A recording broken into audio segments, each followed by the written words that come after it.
ভেনেজুয়েলার তেল কেনা ফের শুরু করে দিল ভারত। রিলায়েন্স গোষ্ঠী অশোধিত জ্বালানি নিয়ে আসছে আমেরিকার মাধ্যমে। 2 বছর পর ভেনেজুয়েলার তেল ভারতে। শেভরন রিলায়েন্স চুক্তিতে চমক। নিষেধাজ্ঞার ছায়া কাটিয়ে ফের জ্বালানি বাণিজ্য। দিল্লি ওয়াশিংটন সমীকরণে নতুন মোড়। বাসকান ক্ষেত্রের তেল কিনছে রিলায়েন্স। বিশ্ববাজারে এলো বড় বার্তা।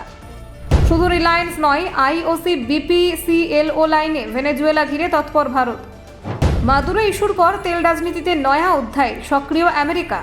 এক দেশের ওপর নির্ভর নয়, জ্বালানি কৌশলে ভারতের বড় পদক্ষেপ। শেভরনের মাধ্যমে ভেনেজুয়েলার তেল বদলাচ্ছে বৈশ্বিক শক্তির সমীকরণ।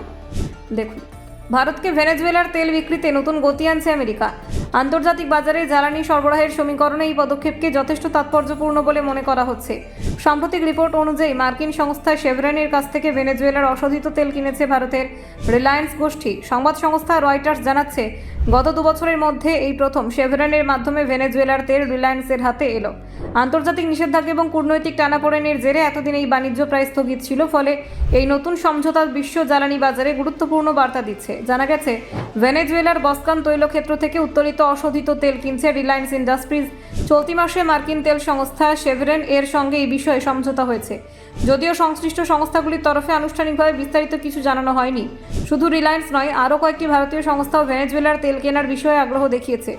আন্তর্জাতিক বাজারে দামের ওঠানামা এবং সরবরাহের অনিশ্চয়তার মধ্যে বিকল্প উৎস খোঁজার চেষ্টা করছে ভারতীয় সংস্থাগুলি। রয়টার্সের প্রতিবেদন অনুযায়ী Indian oil corporation, Hindustan petroleum corporation limited এবং ভারত পেট্রোলিয়াম কর্পোরেশন লিমিটেডের মতো রাষ্ট্রায়ত্ত সংস্থাগুলিও ভেনেজুয়েলার তেল কেনার জন্য বরাদ দিয়েছে। তেমনি রিলায়েন্স এবং এইচপিসিএল মিত্তাল গোষ্ঠীর নামও আলোচনায় এসেছে। ভেনেজুয়েলার প্রেসিডেন্ট নিকোলাস মাদুরোকে কেন্দ্র করে সাম্প্রতিক রাজনৈতিক অস্থিরতার পর থেকেই সে দেশের তেল নতুন করে আন্তর্জাতিক আলোচনায় উঠে এসেছে। আমেরিকার সংস্থাগুলিও ধীরে ধীরে ভেনেজুয়েলার তৈলক্ষেত্রে প্রবেশ শুরু করেছে।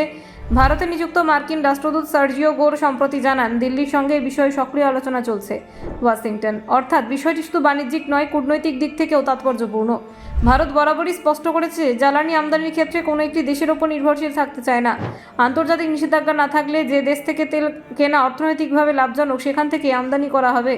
এটাই নয়াদিল্লির নীতি। 2019 সালে ভেনেজুয়েলা তেলের ওপর নিষেধাজ্ঞা জারি করেছিল আমেরিকা।